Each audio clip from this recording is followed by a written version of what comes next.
beautiful chocolate pots. This would be brilliant for a romantic interlude, yes. Or frankly, anyone with loads of friends or kids, but they're also vegan friendly. The mystery ingredient, tofu. Yes, yes, yes, I know, shh, shh, shh, shh. Tofu. This is a vegan chocolate dish. And this is fantastic because actually we got the benefits of having less saturated fat, so it's healthier, but you can really, really taste the quality of the chocolate. So this is how we roll, guys. We're starting off with really good quality dark chocolate, 85% cocoa solids, 2 packs of these, 200 grams. Give it a slap, and let's open up our chocolate and just let that sprinkle in, bowl, over some water. Now, this will slowly melt into the bowl. Just give it a little stir every 30 seconds or something like that, but don't rush it. Then the tofu. This is the point where cream would normally go into some kind of chocolate mousse or some sort of chocolate pot. Just put it into a clean tea towel. It has to be clean. So there's 1 pack and 2 packs. So there's 700 grams of tofu in that clean tea towel. Grab up the corners and bring it together and twist it and get rid of the residual excess moisture. Go into a food processor, throw in all of the tofu, just like that. Just the zest of 1 lime. Try and use one of these microplanes or fine graters. Don't use the coarse ones. It's got to be just the green skin here. Give it a whack. So go in with 1 tablespoon of beautiful dark rum. Then I'm going to go in with 2 teaspoons of vanilla bean paste. You can use extract, but this paste, I just love the flavour. It's really, really good. A little pinch of salt. Back over here, we've got our chocolate looking good. There's a few little bits in there, so we'll come back to that in a second. Now, 160 grams of maple syrup, which is basically all of this. And then another little secret ingredient, chili. It's a bit fashionable, I know. I don't want to add much to it, like a good pinch. So I'm just going to add that chili into there. I'm going to take my chocolate off the heat now. You can see this is completely melted. Look at that, beautiful. So let this cool down. I'm going to whiz this up for about 2 minutes to get super silky smooth. Then I'll start adding the chocolate. Okay, now it's super smooth. Now we can start adding the chocolate.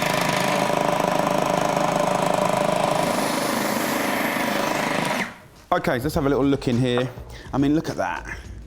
I mean, it is chocolate heaven. You know, it's totally convincing. I know you weren't convinced by the tofu at the beginning, but let me just go over the logic just one last time. Look, I'm all into cream. It's delicious, it's rich. You can put air bubbles into it. But if it's the really good chocolate, which we want to celebrate, you know, having it simpler and cleaner, you can really taste it. Let's have a little taste. Oh, really, really good. So it's time to think about serving it. Over here, I've got some glasses, little espresso cups are super cute. This is enough for about 8 little chocolate pots. So I'm just gonna edge it out. And this is a chocolate pot, so we don't want loads. If you want to put it into something and shake it flat, you can, but I quite like seeing the ripples because you see just how silky it is then. 3 of my favorite things on the planet: maple syrup, dark rum, and chocolate. We can have real fun with this. You could take a little Cantucci biscuit, you know, with little pistachios in it and smash it up. Beautiful. You could take an amaretti biscuit and smash that up. Take your favorite hobnob or biscuit or whatever gets you going and bash that up. Even some nice nuts. So anything that's gonna complement the lovely chocolate experience. So I'm just going to take some nice little ginger nuts, just bash these up to a nice fine powder. Something crunchy is going to be amazing. And just put a spoon like this. You could just shave a bit of extra chocolate on the top. You can also just get an everyday grater and do exactly the same. Pistachios. So I would take these nuts now and just put them on top of one. So there you go, guys. Beautiful vegan chocolate pots. I hope you love it.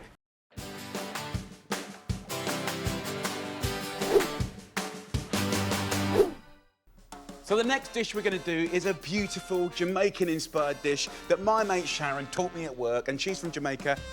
We're going big on flavour, guys. Creamy coconut and pumpkin rice and a tongue-tingling butter bean stew. We're doing pumpkin rice. In here, 800 millilitres of boiling water, and then add some coconut cream. And we want 100 grams. Bring that to the boil, and we'll start to scent that with beautiful things. The Scotch bonnet. And they are hot, but they have fruity, apricot-y flavours that I just love. I want to add some more flavours, pimento or allspice. We just need 4 of these. It's a wonderfully aromatic West Indian spice, like having cinnamon, cloves, nutmeg and pepper rolled into one. Simmer those along with half a bunch of thyme. Straight in there. Beautiful. These are the classic flavours of Jamaica. Bash up 4 spring onions to release the flavour and cut them in half. And then get it straight in there. We are making pumpkin rice. So I want 400 grams, which will be about 1/4 of this little beauty. Peel, de-seed and chunk it up. Look at the colour. Slice up 400 grams of cabbage and get it in. Season with half a teaspoon of salt and pepper, cover and cook for 10 minutes. For the all-important rice, rinse 450 grams of basmati. In I'll go with the rice. Right, lid on top. 12 minutes of cooking. Let the moisture absorb into it, then we'll switch it off and let it just steam for a little bit. And now we've got enough time to make a really simple but gorgeous bean stew that you're gonna love. Slice and fry 2 cloves of garlic, the remaining thyme and onion, and 200 grams of juicy ripe cherry tomatoes. Toss. Next veggie, okra. 200 grams of these, and this is a classic vegetable of the Caribbean. It's an extraordinary veggie that can be used a bit like green beans. If you haven't tried them before, give them a go. And then sprinkle these straight in. Come on! Salt and pepper, a lid on top, and we'll let that cook for about 7 or 8 minutes, just until everything's beautifully softened. Let's have a look over here with the rice. The Scotch bonnet here has done its job, and then what we're going to do is take this apart and add this to the beautiful stew, so double use chilli. Reduce its intensity by removing the skin and seeds. Add half first. That's a generous half though. In you go. Give it a nice little toss over. Let that cook. Then, very importantly, let's clean down that board. And definitely wash your hands. Then go in with a 700 gram jar of butter beans, juice and all. I think that's the biggest butter bean I've ever seen. Look at that. Gordon Bennett. And just warm them through. Let's plate this up. Here's the amazing bean stew. It's absolutely smelling gorgeous. And then, of course, the rice. Out of the dark pan comes a little golden ray of sunlight. Look at that. Together, what a pair. I've even got a little extra bit of chili sauce. You have to try this because the taste and flavours are going to be so delicious. The question is, where to start? I say a bit of everything. That Scotch bonnet heat is a thing of joy. That pumpkin rice is bonkersly tasty. This is really, really good.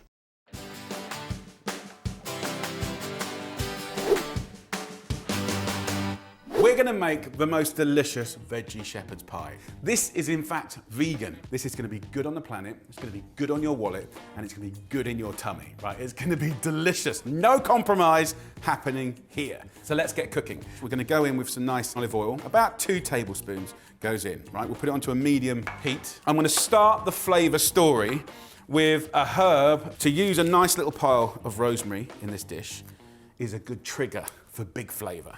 Roughly chop the rosemary. So the rosemary goes in. As you get a little bit of a fry on there, let's add some garlic. So we're now going to add the first veggies. Just, you know, standard mushrooms, button mushrooms, little kind of brown mushrooms, portobello mushrooms, whatever you can get your hand on. You can break these up like that. Also, dried mushrooms are a massive, like, trick if you're veggie vegan and you're craving that depth of flavour that you can easily access from meat. So mushrooms I put in first, season a little bit now to get that seasoning into the veggies. You can go quite heavy on the pepper. On the story of spices, that is about a tablespoon of ground coriander goes in. Delicious. Okay, a little cheat, a little hack. It's not cheaper, actually. but it's a good conversation starter. In the supermarket, you have got frozen chopped veg. So convenience here, what we have here is celery, carrots, onions, right? So a whole bag goes in. It's frozen. You can take a handful. This is a really brilliant product to have in your freezer. I'm going to turn the heat up now. And I want to let this fry off for about 5 minutes to concentrate the flavors, get them golden and get them caramelized. Most of the time, those frozen bags of chopped veg are more expensive than buying the raw stuff. But let's look at the upside. It's frozen. You can take a little bit or use the whole lot. It's already chopped for you. It's blended as a mix, which is kind of convenient, and there's no waste. I'm taking this down, and it's currently quite moist in here, but what's nice is all the flavors are mixing around. We're getting darker, guys. We're getting darker. That's what we want. So this has been frying for like 15 minutes, and you'll notice that the volume has gone down. Look at that. It already smells good. Okay, so when doing a beautiful ragu, bolognese, mincemeat dish, using wine or beer is quite common. There are eggs used in the fining process of red wine, okay? So have a look on the back of the label, to make sure, is it vegan or not vegan? So go in with a good glass. Cheers. So can you see how we've now gone back in seconds to a dry pan, okay? At this point, now I add our proteins in the form of lentils, and then I'll go in with tinned chickpeas. So once we've done that, what we need is a little bit of stock. Now you can buy veggie stock, right? But I just want to give you like a little cheat on how you can make your own. Just boil a kettle and use, this is porcini, but I really genuinely do use dried mushrooms. You just put a little handful like that in, right? That's all you need. The flavor is phenomenal. Also, if you wanted to pep up some flavor, like you can cheat with a little bit of Marmite, just a little spoon like that goes in. Just a little thimble of soy sauce. The other one is miso, amazing flavor. So these are all really good tips. Then if you've got any herbs lying around, you can put those in, right? But essentially we're making a cup of tea. It's an infusion. If you're using carrots and you've got peel, right, you can still, be clever about it. This will taste phenomenal. So let's just move it about. It's good. How much effort was that? There's one last ingredient. You could use tomato puree, you could use tinned tomatoes. I'm using just a little clutch, 10 or 12 sun-dried tomatoes. Sunshine, optimism, hope, little pops of sweetness. As we add our stock now, this is essentially the equivalent of our mincemeat, our bolognese-esque type ragu. And the mushrooms can go in, by the way, not the herbs. The little masher, just gently crush, just to lose, that blatant shape of the chickpea. Okay, so we're done. Turn it off. Normally at home, I would just fill this pan with mashed potato now. But I do want to make it a bit more fancy, just because, we're making a cooking show. It's a little bit wetter than you would think, but remember, it's going to carry on baking in the oven, and I do want it to kind of be blippy and gorgeous. So into that dish, I'm going to go on top with my mashed potato, just boiled, mashed. Instead of butter, nice extra virgin olive oil and salt and pepper, a little bit of nutmeg. It's really nice. You can make it really flat if you want, but I quite like it rustic like this. Look at that. That's basically 1.5 kilos of potatoes. Last but not least, before I pop it in the oven, I'm going to put a little oil over the top of the potatoes and purposefully use a different herb, thyme. If you put in, 3 or 4 tablespoons of oil, like that, right? And get in there like this, and then squeeze it through.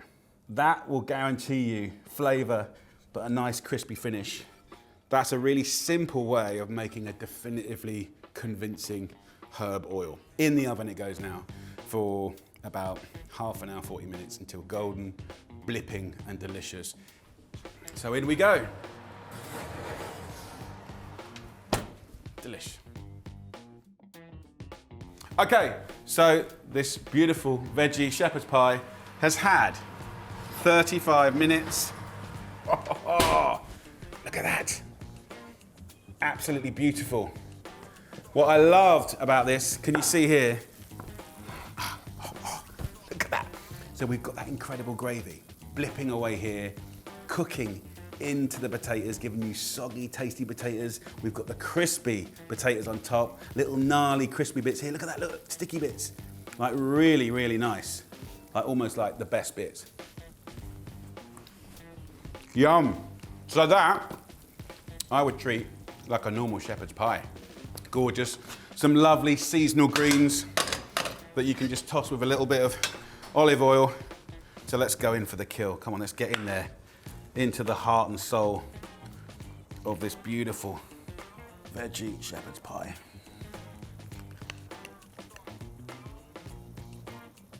Look at that. You can see this is gonna feed nicely like a big old group of people. Look at that. Serve this with whatever lovely sort of steamed or boiled veggies you can get your hands on. I've just got a little bit of kale here, mustard and brown sauce. Really, really nice. Not that it's traditional, but a little bit of ketchup as well is definitely the done thing in our house. Enough yapping. Time to have a little taste. And let's get in there. Yummy texture. First thing, the texture. It is very similar to what you get in a typical meat sort of stew ragu. Experimenting, having fun, and being open-minded. So there you go. Happy cooking. That's delicious. It's really good.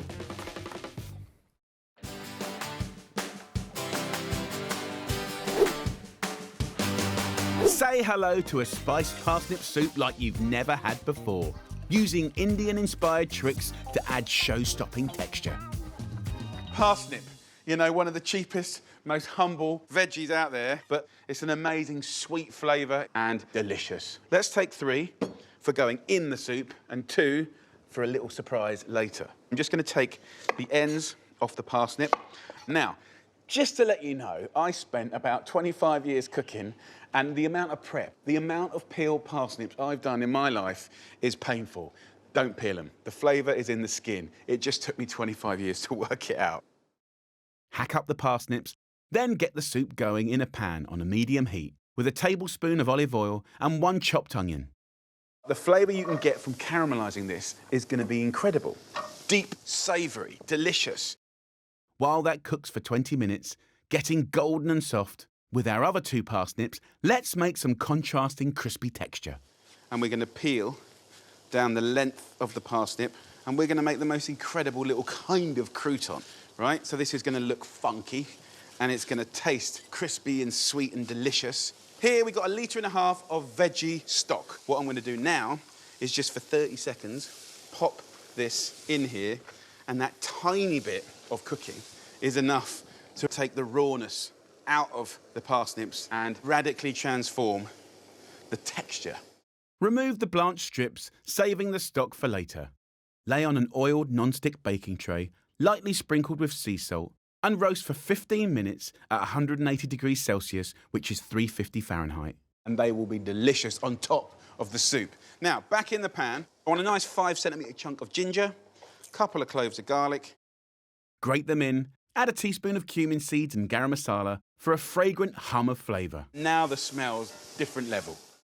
And to thicken it up, I want to use red split lentils. 200 grams goes in.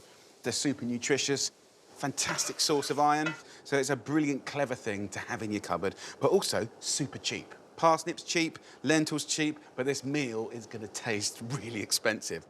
One little secret ingredient that's inspired by our trip is poppadoms. You can buy them in every supermarket, uncooked, right? Just like that. But crack them up, and you can put them into soups and stews, so it's more flavour, more texture. It's a win-win. Pour in the veggie stock, Cover and simply simmer for 20 minutes. Then get your baked parsnip strips on standby. They're really crunchy and sweet. They're gonna make the best croutons ever. Over here, you can see how it's thickened up. Look how beautiful those poppadoms are in it. It's like little sheets of lasagna. Really gorgeous and surprising. Finally, sprinkle in some chopped coriander, season to taste, and dive on in. And then we're gonna take these crisps and just put it on top like that. It's completely eccentric and completely bonkers, but most importantly, it tastes incredible. So, let's have a try. Wow, so good.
Hey guys, I hope you're really, really well. I'm gonna show you my recipe for the most delicious veggie mighty mulligatawny. It's a great soup, it's full of the good stuff. Let me show you how to make this beautiful soup. It's so simple. Get yourself a high-sided pot on a medium heat. I'm gonna use spring onions, but you can of course use leeks or onions. So one bunch we're gonna use.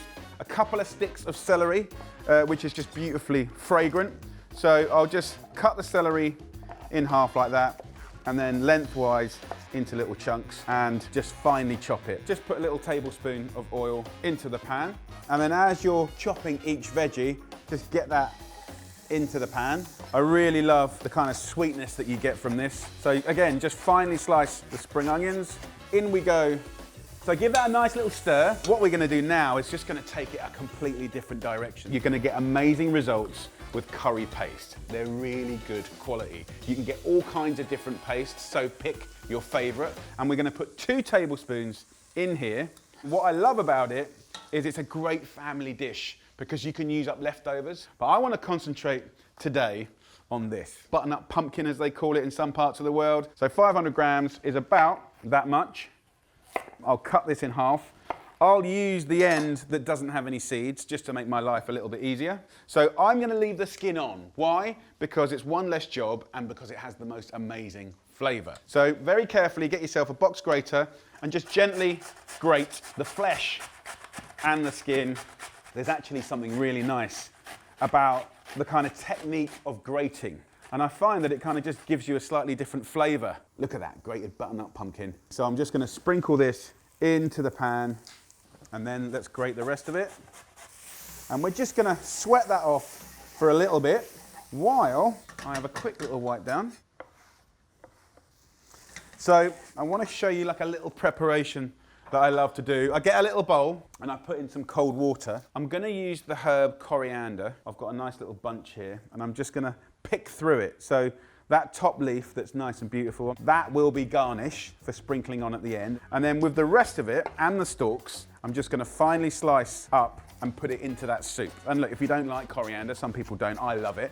You could use a little bit of mint, which is really nice. You could even use basil actually. So in we go with the herbs. It smells amazing. So look, at this point, I'm going to season generously with pepper and I'll put a nice little pinch of salt in there as well. I'll go in with 2 litres veggie stock. Better the stock, the better the soup. That will remove all the sticky bits from the bottom of the pan and that will give you a nice dark colour as well. And then 100 grams of rice. So look, I'm gonna bring that to the boil and then simmer it for about 15 minutes until the rice is beautifully cooked. And you should end up with a really beautiful, tasty, slightly thickened soup that's gonna be a joy to eat. Right, 15 minutes. So this has had just under 15 minutes. I can see already that the rice is swollen up. So it's nearly there. Now, I did say this is a great opportunity to get more veggies into this great dish, right? And we don't just have to use veggies or any leftovers, you can use the freezer. So two great things that I always have in my freezer are frozen peas and frozen spinach. So 300 grams of each straight in there. Frozen spinach, sometimes people look down on, they think it's really substandard. It's a really brilliant little veggie to have in your freezer, ready to use. So now the spinach and the peas are in there, I'm gonna give it its last 5 minutes of cooking and I'll serve up. So it's been cooking away for 5 minutes, the rice has plumped up, it's absorbed all that lovely spice and stock. Have a little try of the soup. Oh, delicious. This is a really comforting dish, and what I quite like to do is put some nice kind of sprinkles on it. These are all optional, by the way. So let's serve this up first. Look at that. Such a hearty soup. The colours are really amazing. If you want to, just a little teaspoon or two of yogurt allows you to kind of ripple that through. So you can crumble up some poppadoms or some Bombay mix and a little bit of crunch, just a little bit of fun. And then take those lovely coriander leaves and just sprinkle it over the top. Maybe a little kiss of olive oil. So there you go, guys. That is a beautiful, exciting, big, hearty dish. Right, let's have a little try. There's something about having rice in a soup that makes it ultra comforting. So come on, guys, what are you waiting for? Get the ingredients and have a little cook up. You won't regret it.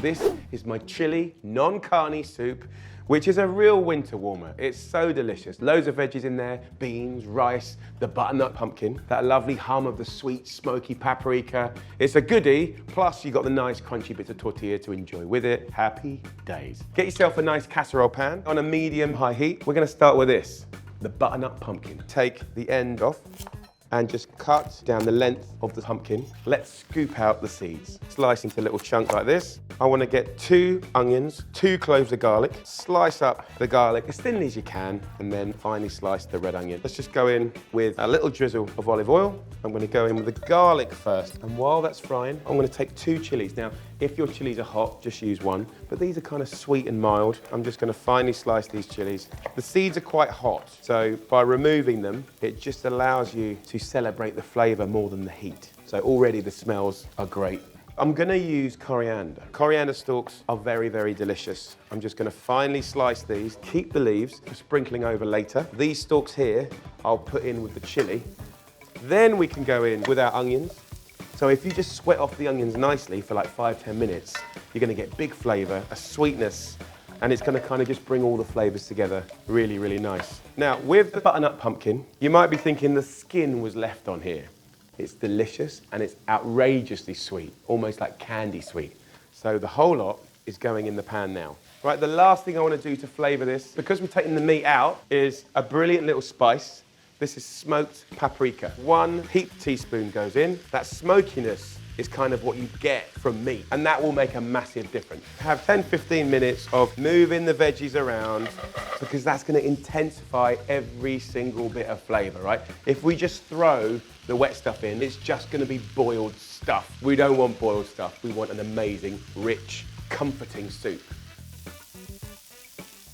So look, we've had just over 10 minutes. You can see the caramelization in here, and you can hear that it's frying. And let's add the next ingredients. Let's talk about healthier swaps. First up, mixed beans. You're just getting a way more variety, and it's a brilliant source of fiber. So go in to the pan with the beans, and then 2 tins of water. I'm gonna add some tomatoes. So you can crush those through your hands if you're kind of rugged and rustic like me, or you can just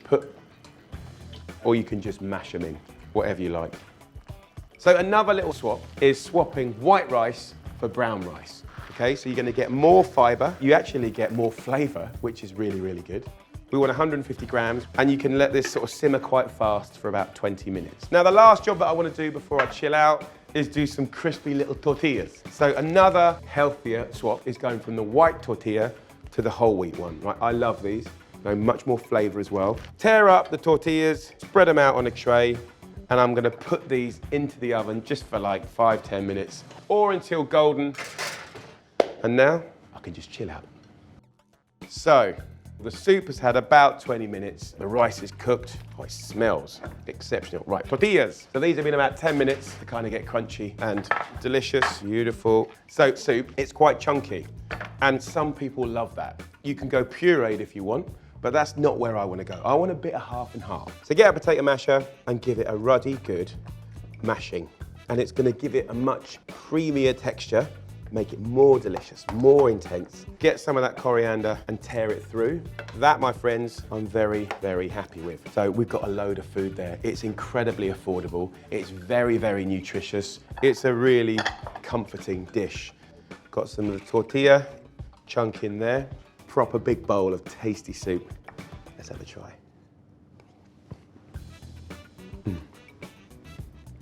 Big flavors, really nice, comforting, makes me really, really happy. It's like a big old hug, and it's really affordable. So that, my friends, is definitely something you want to try.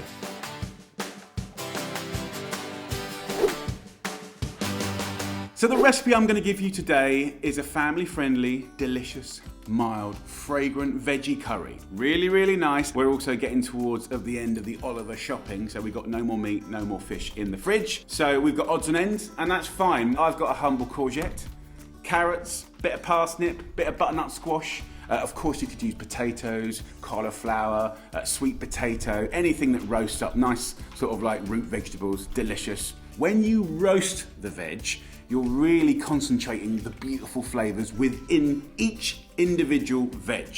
So tray here, we're gonna create a little bit of a landing strip. You could use a curry powder if you so wish. I've got some leftover Madras spice paste here. I don't want much, like a heaped teaspoon is all I'm gonna use. Then I'm gonna hit it up with some oil. 2 tablespoons will go in there. And then a little bit of vinegar. So I'll mix that up, and that will coat them all and season them all in the most delicious way.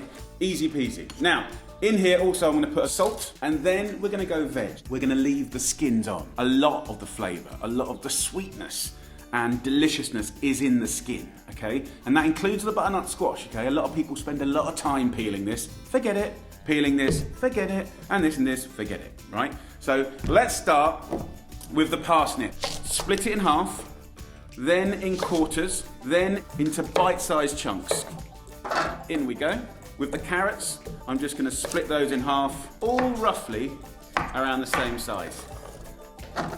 Then we have courgette. With the butternut squash, chunk them up again. So in with the squash. Last but not least, humble frozen veg. So there's 6 of us eating this curry, so 6 florets of cauliflower. So just mix all that up. And there you go. Beautiful dressed squash for roasting. Follow me, Jules. So this will go in the bottom of a hot oven, about 190 degrees Celsius, maybe 200, for about 45 to 50 minutes until just beautiful and golden looking. So while the veg is roasting off and getting even more tasty, I want to create like a sauce for them to get stirred into. I'm going to get a big pan on a medium heat. I'm going to get some ginger, thumb-sized piece of ginger, and about the same of garlic, and I'm just going to finely chop it, okay? We're going with some oil, about a tablespoon. The garlic and ginger, put that into your oil, which is heating up. So stir that around. The smell will be incredible. And as that starts to brown off and do beautiful things, I'm then going to go in with 2 tablespoons of mango chutney. And this will start to caramelize a little bit. If you haven't got that, you could cheat with like apricot jam and a little bit of sort of spice from your spice shelf. I'm going to get some tin tomatoes. I've used chopped tin tomatoes. It could be plum, scrunch them up. Could be passata, even chopped fresh tomatoes, delicious. As soon as this has come to the boil, we're going to season it with salt. And I'm then going to add some coconut milk. Now, of course, you could use regular milk, and that'll be fine. It'll give it that sort of creaminess. But the coconut milk gives it this incredible deliciousness. So in that goes, look at that. So we'll bring that to the boil. That is the most delicious, fragrant curry sauce ever. So the minute it comes to the boil, off. So let's check on the veg. They've had about 50 minutes. And if you look in here, hopefully, yes. Look at that, that's what we want. See the charring? That is flavour, maximum flavour. Now, if I just show you up here, I've got the sauce here simmering away. So what I have to do now is get these veggies landing in this sauce. Add a little bit more veg if you want. Just a handful of peas, bit of chickpeas. You know, all of this is going to add to it being the most delicious curry. Here we go, lovely people. Daisy is a massive lover. Aren't you, Daisy? So there you go, lovely people. There is a delicious meat-free meal. As you can see, it's been decimated. The bread's nearly all gone. Guys, was that a hit? Yeah! So there you go. Have a go. Nice veggie curry. Happy days.